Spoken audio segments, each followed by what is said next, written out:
Hello, everyone, and welcome back to the Glassix Spotlight, where today we're venturing into the frontier of AI and customer experience with a pioneer who's not just riding the wave but creating it, Steve Hazelton. As the CEO and head of product at Sturdy AI, Steve is at the forefront of utilizing AI to redefine how businesses understand and enhance their customer relationships. His approach? Think of it as a Splunk for customers, diving deep into every interaction to ensure businesses aren't just responding to their customers, but truly understanding them. Steve's journey from bootstrapping startups like Newton Software to his visionary leadership at Sturdy AI paints the picture of a true tech leader who knows the ins and outs of the B2B sector. He's been firsthand transformative power of AI has been pivotal in shifting the focus towards AI-driven customer intelligence. But Steve's story is more than just about technology. It's about a relentless pursuit of innovation, a commitment to improving every touchpoint of the customer experience, and a belief that understanding your customers is as critical as any server log or traffic data. His work at Sturdy is revolutionizing the way businesses interact with their customers, turning every email, chat, or call into actionable insight. Whether you're a startup looking to scale or an established business aiming to deepen customer connections, Steve's strategies and insights are gold dust. So let's dive in and explore the AI frontier and customer experience with Steve Hazelton. Steve, we're thrilled to have you with us today. I'm thrilled to be here. Thanks so much for having me. It's our pleasure. Steve, so before we leap into the world of AI and customer intelligence, any new adventures or insights you're excited about that you'd like to share with us today? Yeah, I could go on and on. I think just really excited about how we can take customer data from any source and turn it into insights. But one of our customers recently brought up a feature that I think is really interesting. We can actually detect whether an email that comes in has been resolved or not. And our customers really quite interested in which of the people in their business are resolving the issues most effectively. This sounds similar to a ticket system, but instead Mhm. of saying to someone, hey, please tell me if this is resolved or not, we can actually tell that from the content of an email and create a dashboard for you that says, here are the 45 emails that came in yesterday that are still awaiting some sort of closure. And we can break that down per rep. We're also working on a contact detection feature. So, one of the kind of endemic problems you get when you scale a business is who is this new person contacting me from one of my customers? And making sure that that data gets entered across your organization. So, for example, a new CFO gets hired at one of your customers and asks for a contract from your finance team. It's really important to make sure that your CS team knows about that event. And in any business I've ever run or advised, that's a huge problem. Creates a lot of manual labor for folks, and we can solve that automatically without requiring any user input. I think those are kind of the two right at the top of my mind right now. Wow, that is amazing. And for our listeners, if you're having either one of these pain points or more, I highly suggest you to check out Sturdy AI's website, full with insights, and I'm sure you'll find a solution to either one of these problems. Today's episode called "Navigating the AI Frontier and Customer Experience," a talk with Steve Hazelton. And Steve, I want to jump right in. So, Sturdy AI is obviously pioneering in leveraging AI to transform customer intelligence and automation. Can you elaborate on how your platform empowers businesses to understand and enhance their customer relationships more effectively than the traditional methods? Yeah, I love this question. I think the first thing I like about it is that we call it customer intelligence in and as opposed to customer success. And I'll get into that in a bit. I think that the first thing I like to say is, I've been running a business for somewhere around 30 years in different capacities. And the founders of this team didn't decide, we weren't AI engineers that said, we want to go and find a problem and solve it. We're business operators from customer success or customer intelligence, from operations, from product, who have just been in business long enough to understand the kind of fundamental problem about running a business is, how do we improve when we don't actually know what's going wrong? And to put a finer point on that, right? Every single time a customer contacts you, whether that's in a chat, whether that's in a phone call, an email, a ticket, you have all of these sources of data all over your org. And I'm sure right now, if you're in a customer facing function, then it's probably overwhelming, right? Now we even have Slack. But the key point that we realized was every time they're contacting us or we are contacting them, there's a vital interaction occurring. That could be from someone saying, "Hey, I'm the new VP of HR." We were in the payroll space. We got bought by a payroll company. And we knew that a VP of HR was likely to cancel our software, right? Like they're going to buy the last thing they bought. How do we make sure every time that happens, someone knows which products are confusing, um, which products are causing customer annoyance, which of our reps may or may not actually be getting back to customers in a timely manner.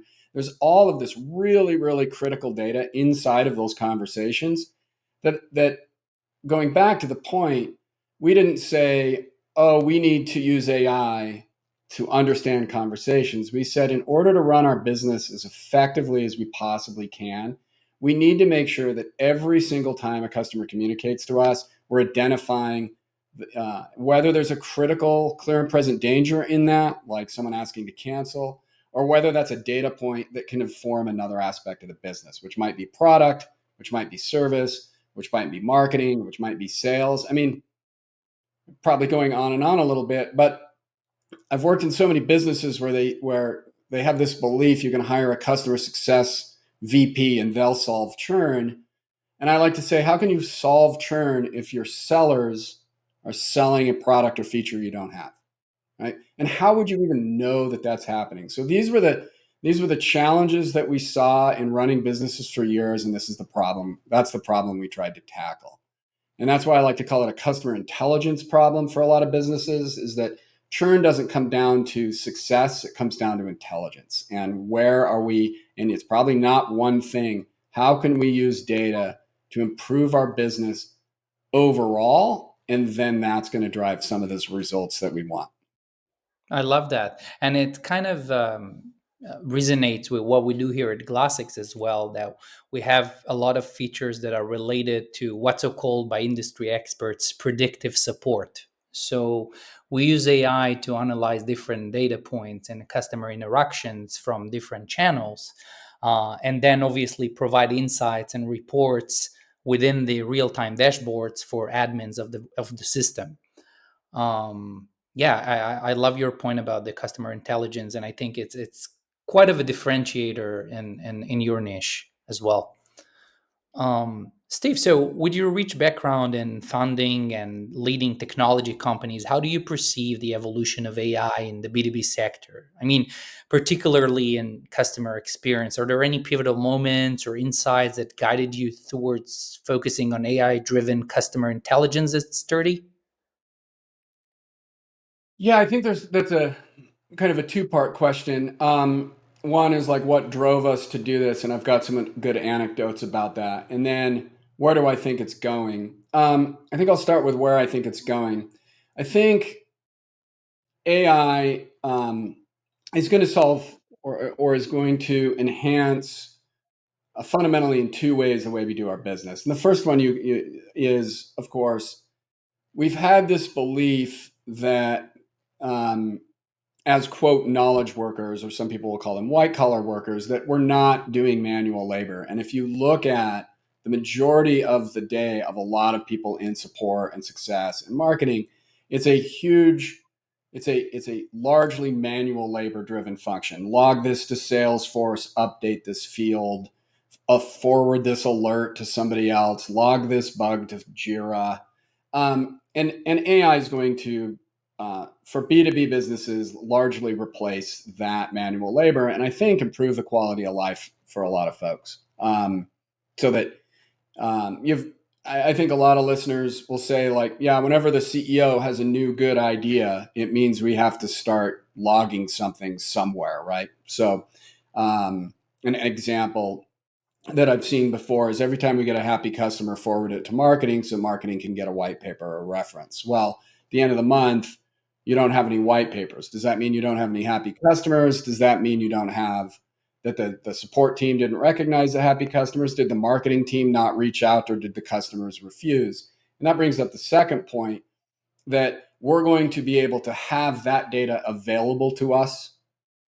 We'll be able to go and search and say, show me the happy customers, or our product team will say, show me the feature requests or the bugs or the things that are confusing across every channel in our business, as opposed to relying on human beings to log that data manually into some system somewhere because some executive wants it. Yeah, I love the point that it kind of reminds in a way a lot of thoughts about you know feedback loops, if you wish. I think that a lot of different departments within an organizations are lacking this data, are lacking this approachable data, if you wish. And I think that this is a super point to touch on, and I love that you guys are addressing it. Yeah, I So think.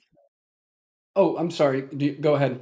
no, please go ahead. You good? So I think the challenge for AI writ large is, what's the best anecdote here? It's kind of like a challenge of intellectual curiosity. We don't even really understand yet what we can do with AI. It's maybe like if you gave a caveman a car, they might use it for shelter, right? They wouldn't even think about the concept of driving. And I think we're at this stage when we're running businesses now where there's very obvious ways to use AI. You can use it to write emails, or you can use it to respond, and those are all very, very valuable, and they'll reduce some of this digital labor. But there's a lot of other ways that you'll be able to use AI that I don't think we've even thought about yet. Um, and I do think, and this is why we do what we do. So this is somewhat of a shameless plug. Like what I've been focused on my career is that I look at running a business like you're unless you're really, really lucky and you have a patent, you have very, very capable competitors on the other side of the table trying to do the exact same thing you're doing. There's very little green space. And how are you going to get an edge? And how are you going to understand how to run your business as effectively as possible? And I think AI allows you to create a data stream that you've never even thought possible before. And then you've never even thought about how you would use that to improve your business.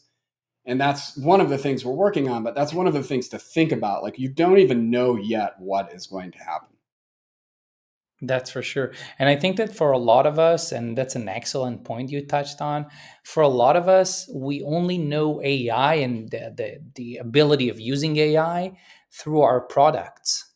And we don't look from above and say, hey, wow, you can literally use AI to improve people's life, or you can literally use AI to do this and that. If you ask me about AI, I would probably say that us at Glassix, we use AI. We recently, not that recent, but about 8 months ago, we launched our conversational AI suite, and we have different features that literally makes the support agents or the admins in a call center or anyone who uses our system um, way easier.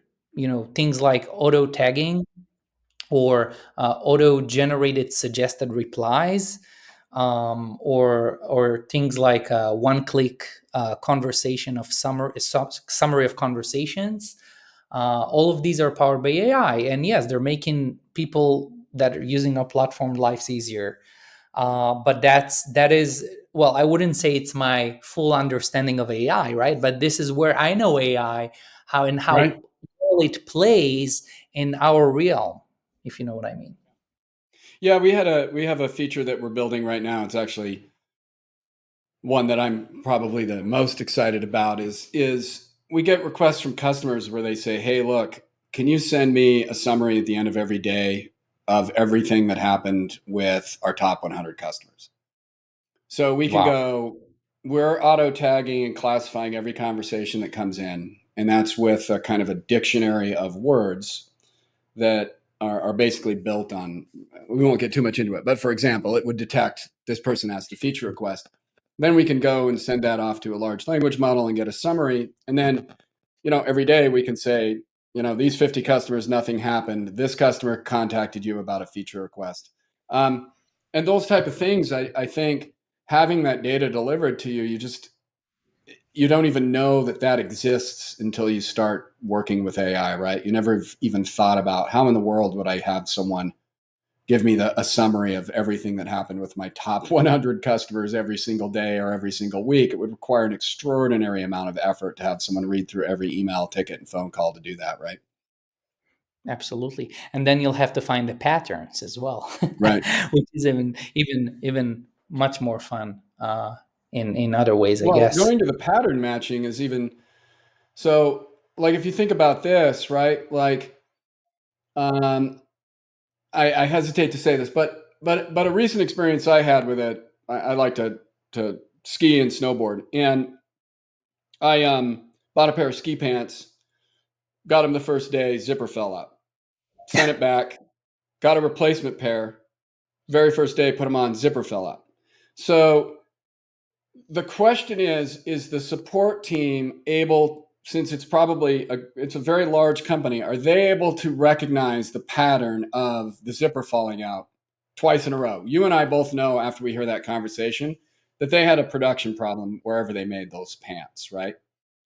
So if you're categorizing every single reason why you're having a return using AI and its zipper fell out, it would take moments for somebody to discover that we have a production problem right now, as opposed to waiting to the end of the quarter and going through some log and realizing that, oh my gosh, we had 5,000 pairs of pants get returned with bad zippers, right?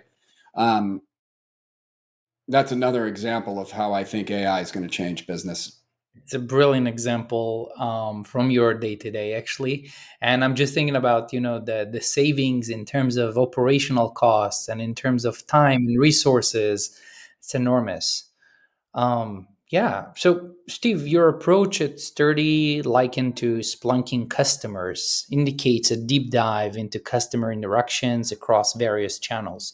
Could you share a specific instance or a case study, even like where this method dramatically improved the business's understanding and management of its customer relations?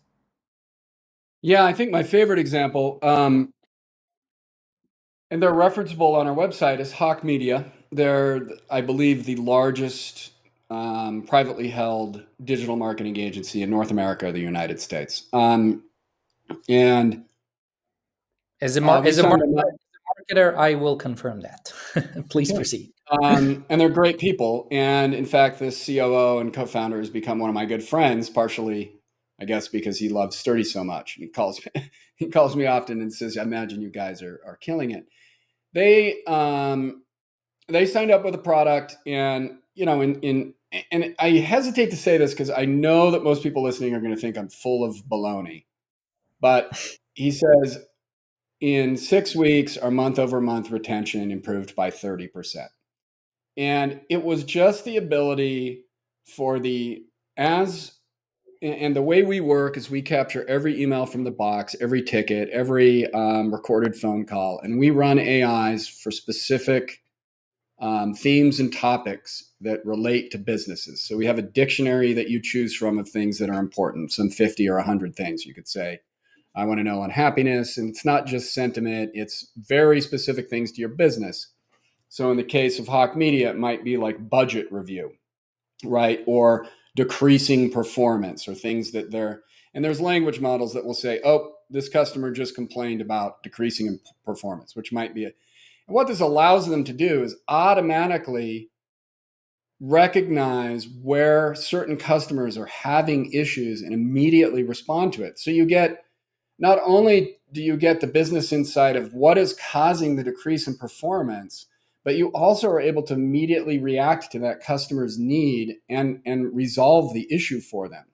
And it really yielded dramatic results for them. We've got another customer in the medical device space, which again, when you talk about disparate teams, they're a multinational medical device manufacturer.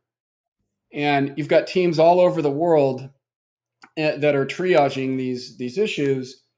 And in just again a couple of weeks, they realized one of their products was the majority of their support tickets, not the plurality, the majority, right?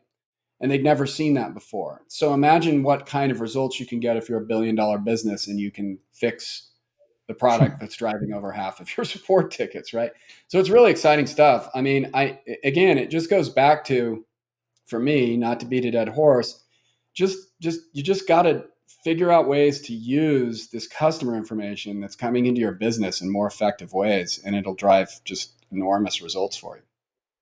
Yeah, I love the breakdown on how you actually described it in a way that you first identify and then you prevent. And I think the prevention part of things is this is where businesses see the most value in. Yeah, I mean, getting a little off task, but there's a lot of talk, and people will ask us, like, do you do health scores, right? Predictive health scores. And I mean, in some ways, yes, we can do that. We can take our signals. We can tell you, for example, hey, when a customer asks about their renewal date, their chance of churning at renewal is pretty high because you don't ask when your renewal date is to know when you can send a check. You know, you're asking when you can cancel. By and large, we know this from data, right? But the fundamental problem isn't a customer asking for their renewal date, right? It's why are they asking for their renewal date? Is it because you've been down a lot? Is it because your product's confusing? Is it because your services people aren't getting back to them? So instead of worrying about the very end of your process where these customers are choosing to cancel, let's try to use this data early to resolve the problem before we have to have you know a heartache moment where we're thinking about losing a customer. Totally. And I think that, the concept of logging customer interactions as meticulously as server and web traffic data is, I mean, it's revolutionary. In implementing this strategy, what have been the most significant challenges and how have you addressed them to ensure seamless integration and adoption by businesses? Yeah, that's such a good question, and I would say that is the number one challenge of, I think, our business, and I think a lot of AI businesses, isn't the actual AI itself. And I'll say something a bit controversial, and I welcome you to Yeah, disagree with me. But we love controversial here, I please. mean, the AI part of what we do is the easiest part of what we do. The most challenging thing, the learning moment that we had is we had this assumption that we're going to take all of these customer interactions, we're going to ingest them, and we're going to run. And we have to be clear, like, we're identifying triggers. We're not, writing content for folks, and very specifically identifying issues that are critical to business. The thing that we realized was um, Salesforce is never accurate. It never has all the contacts in it. It never has all. It has the same customer in 4 times. So there's just a tremendous. Zendesk is usually your ticketing system is usually relatively clean, but your email is this giant black hole that in the vast majority of businesses um, is read once and wasted, right? It's never turned into data. And we hear a lot of times people say, oh, we log it to Salesforce if it's important. But you log a 25 string email message, replies and twos in Salesforce, no one's ever going to read it. So it's saved to Salesforce, but it's never going to get read again because there's no understanding of why it was logged to Salesforce or what the reason was. So getting to the point, we had to build this data collection and cleansing side of our business where we organize all of this incoming data at the account level. And I would say that was, and I think for any business that's thinking of doing this themselves, that's the extraordinarily difficult part. And doing that in a privacy compliant manner, redacting. Honestly, I have to stop you here. I know a lot of type of businesses, and I don't think that any of them have built what you just described. I think it's a Yeah, tedious. I mean, it's the maybe the dirty secret of AI, that the challenge of AI isn't the AI, it's the data, and it's the data collection, it's the normalization. By normalization, organizing that into a framework that actually makes sense. And now I'm talking like a techie. So, you have emails and tickets and chats and phone calls all across your business that all of your people are having with Acme Corporation. And Acme Corporation is in Salesforce's Acme Corp and Acme Corporation and Acme.io. How can you organize all of those under one account object and signal on all of those in a relevant manner, and then alert people in a way that understands, like, this is the account rep for Acme, this is the manager of the account rep for Acme, this is the VP.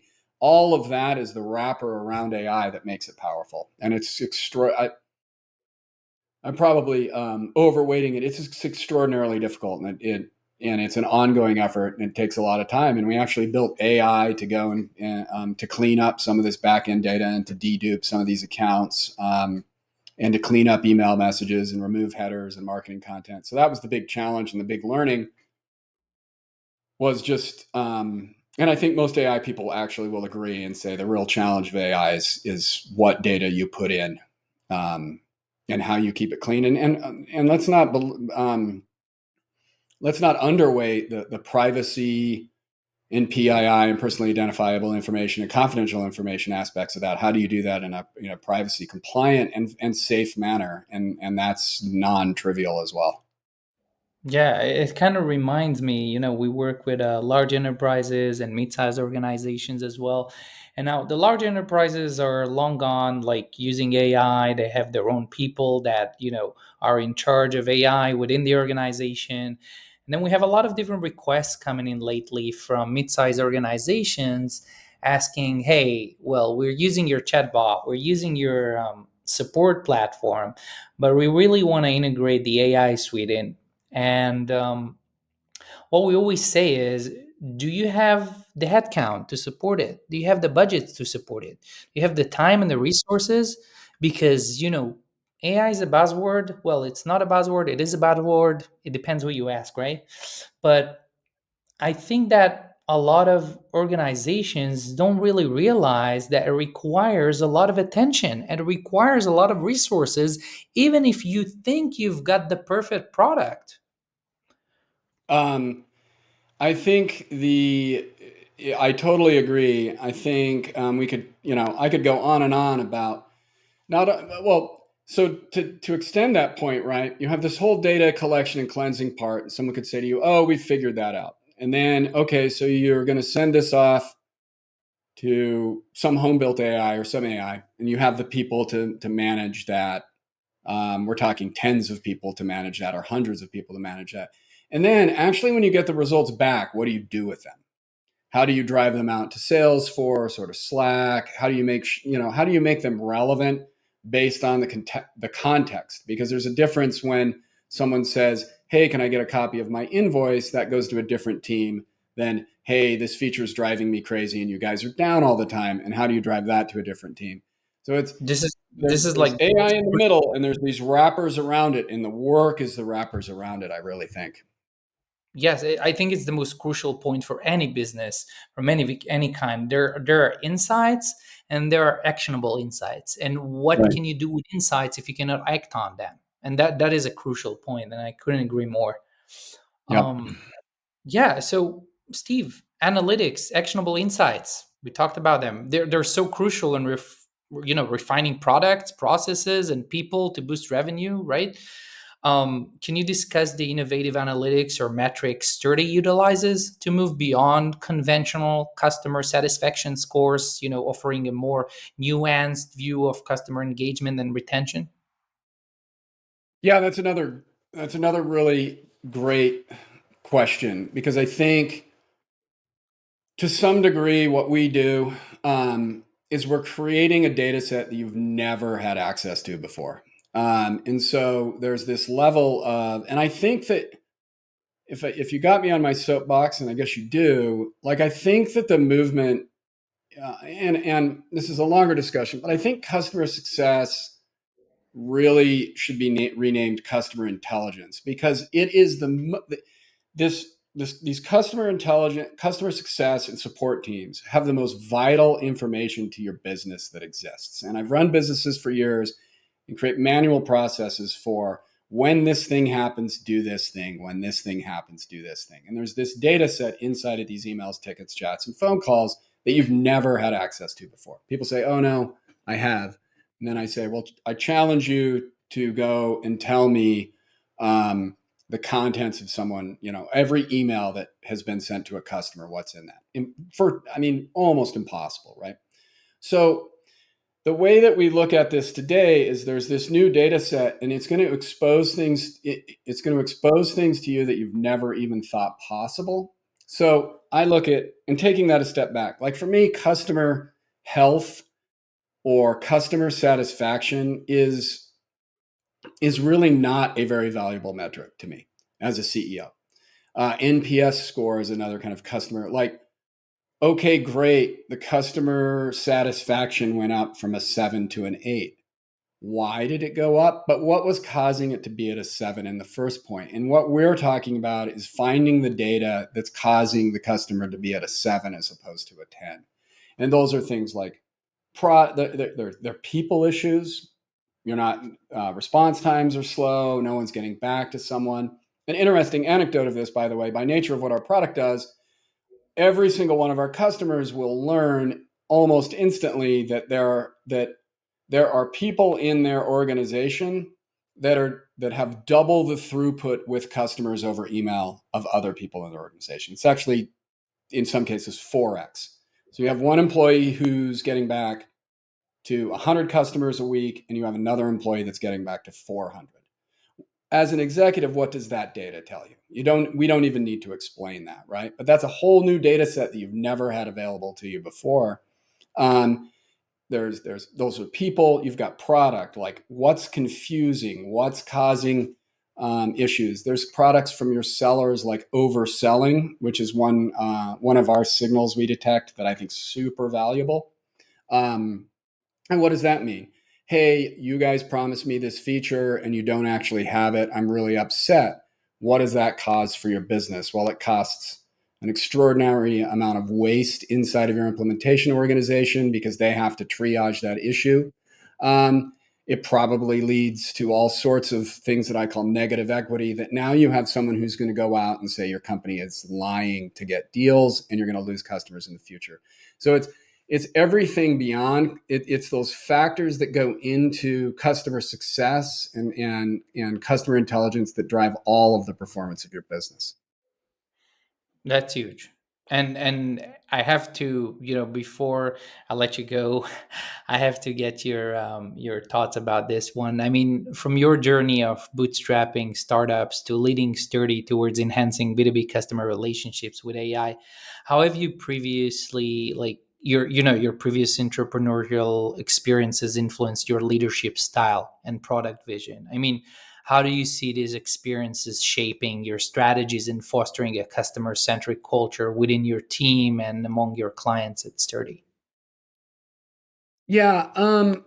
So not to give too much of the background, but the co-founder of Sturdy, Joel Passon, and I, we started an applicant tracking system. It's called Newton Software years ago, and we didn't take any venture funding. And over the course of 4 or 5 years of running that business, somewhere around of $250 million in funding went into that. And I think in order to survive in that business, I don't know if it's a little bit of the tail wagging the dog. We survived because we were customer centric, or we became customer centric and survived, but it doesn't really matter. We just did not have a margin for error. And, in some companies that have 40 or $50 million in funding, maybe ignoring what your customers say to you will work in the short term, and you just build what you want to build and you hop on the next thing. But we had extraordinary training processes for our people where just about every single thing that we thought impacted customer experience was logged and alerted and sent to somebody else. We had two people in our business one of them, his only job was to capture customer feedback, feature requests, and bug reports and organize them by account value. And then every week we would review and say, okay, this feature we need to build, it's worth $5 million or whatever that was, right?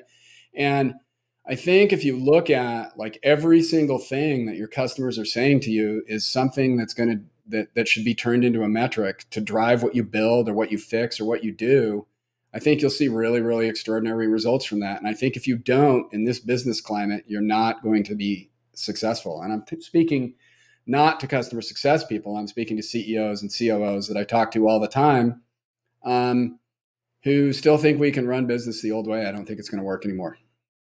Absolutely. And I couldn't love more your point about Like it's all boils down to one thing. It's the customer. It's not the new AI feature.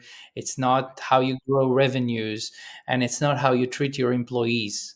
I mean, yes, EX and CX usually goes hand in hand, but the idea is that if you don't listen to your customer, if you don't conduct those regular conversations, regardless if you're a multi-million dollar corporation or a small startup, you still need to talk to them. You need to listen to them. And if you don't talk to them that often, at least listen to them, or at least have a system in place, the likes of Sturdy, that can help you mitigate potential pitfalls along the way.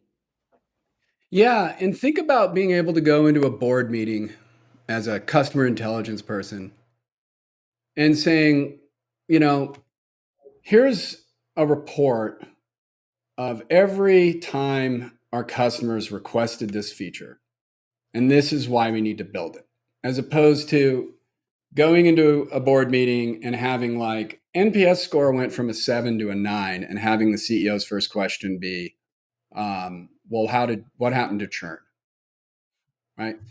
Being able to come to these meetings with a data set that people can interrogate and say, I got this data directly from my customers, and it was created and sourced using AI. There's no bias in this, guys. This is just the straight skinny from our customers.